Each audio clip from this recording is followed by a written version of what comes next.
നിമിഷം ഒന്ന് ചിന്തിച്ചു നോക്കൂ. നിങ്ങളൊരു മുറിക്കുള്ളിൽ വളരെ രഹസ്യമായ ഒരു കാര്യത്തെക്കുറിച്ച് സംസാരിക്കുകയാണ്.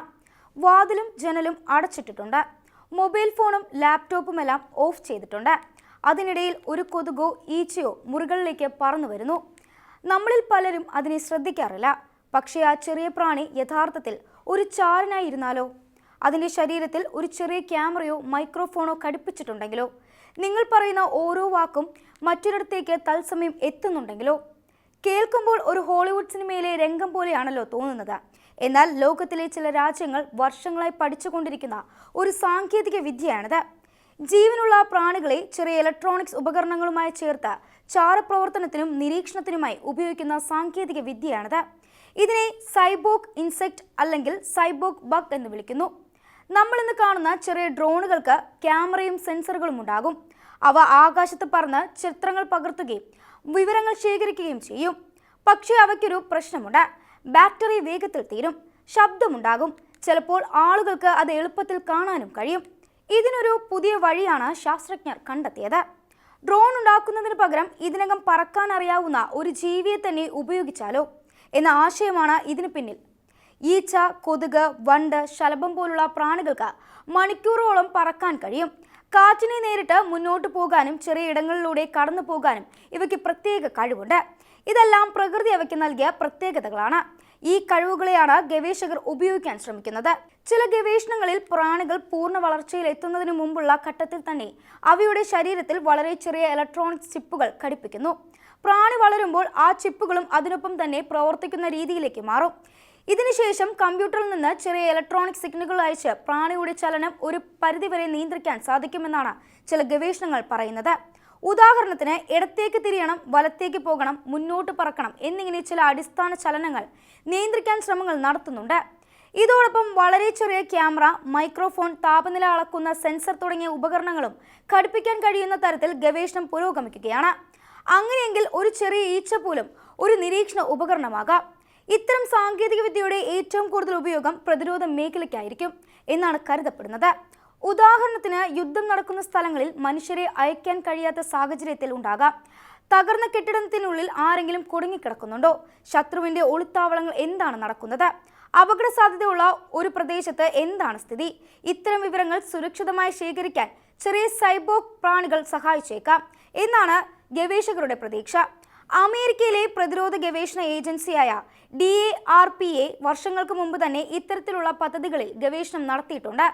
ഹൈബ്രിഡ് ഇൻസെക്റ്റ് മൈംസ് എന്ന പദ്ധതിയിലൂടെ ജീവികളെ ഇലക്ട്രോണിക് സംവിധാനങ്ങളെയും ഒരുമിച്ച് ഉപയോഗിക്കുന്ന സാങ്കേതിക പരിശോധനയായിരുന്നു ഇത്.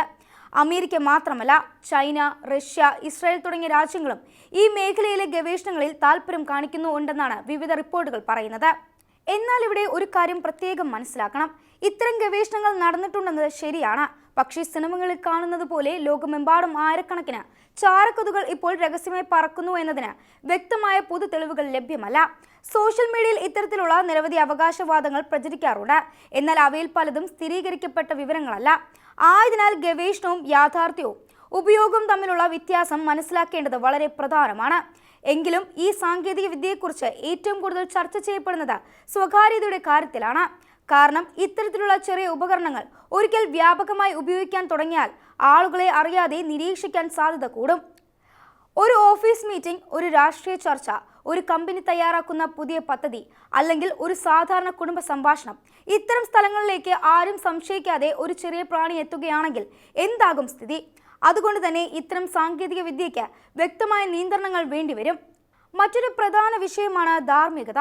ഒരു ജീവിയെ മനുഷ്യന്റെ ആവശ്യത്തിനായി ഇത്തരത്തിൽ മാറ്റുന്നത് ശരിയാണോ?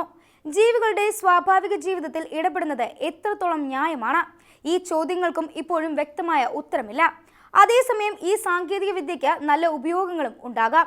ഉദാഹരണത്തിന്, ഭൂകമ്പത്തിൽ തകർന്ന കെട്ടിടങ്ങൾക്കുള്ളിൽ ജീവനോടെ കുടുങ്ങിക്കിടക്കുന്ന ആളുകളെ കണ്ടെത്താൻ ഇത്തരം ചെറിയ ഉപകരണങ്ങൾ സഹായിച്ചേക്കാം.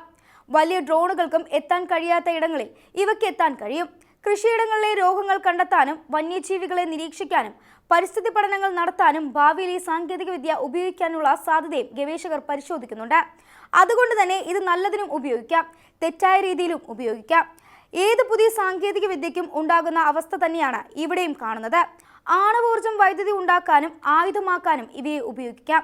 അതുപോലെ തന്നെ സൈബോർഗ് പ്രാണികളുടെ കാര്യത്തിലും ഉപയോഗിക്കുന്നവരുടെ ഉദ്ദേശമാണ് ഏറ്റവും പ്രധാനപ്പെട്ടത്. ഇന്ന് AI, റോബോട്ടിക്സ്, ബയോടെക്നോളജി എന്നിവ അതിവേഗം വളരുകയാണ്. ഈ 3 മേഖലകളും ഒന്നിച്ചു ചേരുമ്പോൾ ഭാവിയിൽ ഇന്നത്തേക്കാൾ വളരെ ചെറുതും കൂടുതൽ ബുദ്ധിയുള്ളതുമായ ഉപകരണങ്ങൾ നമ്മൾ കാണാൻ സാധ്യതയുണ്ട്. അവ മനുഷ്യരെ സഹായിക്കുമോ അല്ലെങ്കിൽ മനുഷ്യരുടെ സ്വകാര്യതയ്ക്ക് ഭീഷണിയാകുമോ? ഈ ചോദ്യത്തിനുള്ള ഉത്തരം ഇപ്പോൾ ആർക്കും ഉറപ്പു പറയാൻ കഴിയില്ല. ഒരു കാലത്ത് സിനിമകളിൽ മാത്രം കണ്ടിരുന്ന പല സാങ്കേതിക വിദ്യകളും ഇന്ന് യാഥാർത്ഥ്യമായി കഴിഞ്ഞു. സൈബോർഗ് പ്രാണികളും അത്തരത്തിലുള്ള ഒരു ആശയമാണ്. ഈ മേഖലയിലെ ഗവേഷണത്തിൽ ലോകത്തിന്റെ പല ഭാഗങ്ങളിലും നടക്കുന്നുണ്ട്. എന്നാൽ അതിനെക്കുറിച്ചുള്ള വാർത്തകൾ കാണുമ്പോൾ യാഥാർത്ഥ്യവും ഊഹവും തമ്മിലുള്ള വ്യത്യാസം തിരിച്ചറിയേണ്ടത് വളരെ പ്രധാനമാണ്. സാങ്കേതികവിദ്യ എത്ര മുന്നേറിയാലും അത് മനുഷ്യരുടെ സുരക്ഷയ്ക്കും നന്മയ്ക്കുമാണ് ഉപയോഗിക്കേണ്ടത്. അതോടൊപ്പം സ്വകാര്യതയും നിയമങ്ങളും ധാർമ്മിക മൂല്യങ്ങളും ഒരുപോലെ സംരക്ഷിക്കപ്പെടണം. കാരണം ഭാവിയിലെ ഏറ്റവും വലിയ വെല്ലുവിളി പുതിയ സാങ്കേതിക വിദ്യകൾ ഉണ്ടാക്കുന്നതല്ല, അവ എങ്ങനെ ഉപയോഗപ്പെടുത്തുന്നു എന്നതാണ്.